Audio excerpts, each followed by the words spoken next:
നമുക്കൊരു പാട്ട് പാടിയാലോ? ദൈവപുത്രനു വീതിയൊരുക്കുവാൻ സ്നാപക യോഹന്നാൻ വന്നു.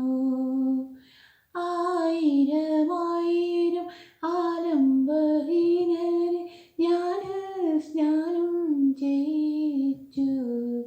ദൈവപുത്രനു വീതിയൊരുക്കുവാൻ സ്നാപക യോഹന്നാൻ വന്നു. ആ സ്നാപകന്റെ സ്വരം കേട്ടുണർന്നു യോർദാൻ നദിയുടെ തീരം. ആ സ്നാപകന്റെ സ്വരം കേട്ടുണർന്നു യോർദാൻ നദിയുടെ തീരം. ചക്രവാളം തൊട്ടു ചക്രവാളം വരെ ശബ്ദക്കൊടുങ്കാറ്റടിച്ചു. അന്ന് ശബ്ദക്കൊടുങ്കാറ്റടിച്ചു. ദൈവപുത്രനു വീതിയൊരുക്കുവാൻ സ്നാപക യോഹന്നാൻ. ആ കൊടുങ്കാറ്റിൽ ഇളകിത്തെറിക്കാത്ത ചക്രവർത്തി പദമില്ല.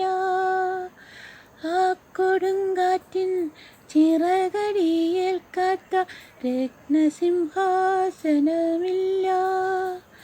ഹെരോദിയാസിന്റെ അന്തഃപുരത്തിലെ രാജകുമാരി സലോമി യോഹന്നാന്റെ ശിരസ്സറുത്തുന്നൊരു മോഹിനിയാട്ടം നടത്തി.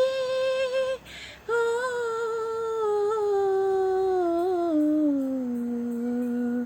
ദൈവപുത്രനു വീതിയൊരുക്കുവാൻ സ്നാപക യോഹന്നാൻ വന്നു. അന്നു സലോമിയെ ദൈവം ശപിച്ചു കണ്ണിൽ കനലുകളോടെ. അന്നു സലോമിയെ ദൈവം ശപിച്ചു കണ്ണിൽ കനലുകളോടെ. നിത്യദുഃഖത്തിൻ്റെ മുൾക്കിരീടങ്ങളെ നിങ്ങൾക്കണിയുവാൻ കിട്ടു. ഇന്നും നിങ്ങൾക്കണിയുവാൻ കിട്ടു. ദൈവപുത്രനു വീതിയൊരുക്കുവാൻ സ്നാപക യോഹന്നാൻ വന്നു. ആയിരം ആലംബഹീനരെ ജ്ഞാനസ്നാനം ചെയ്യിച്ചു.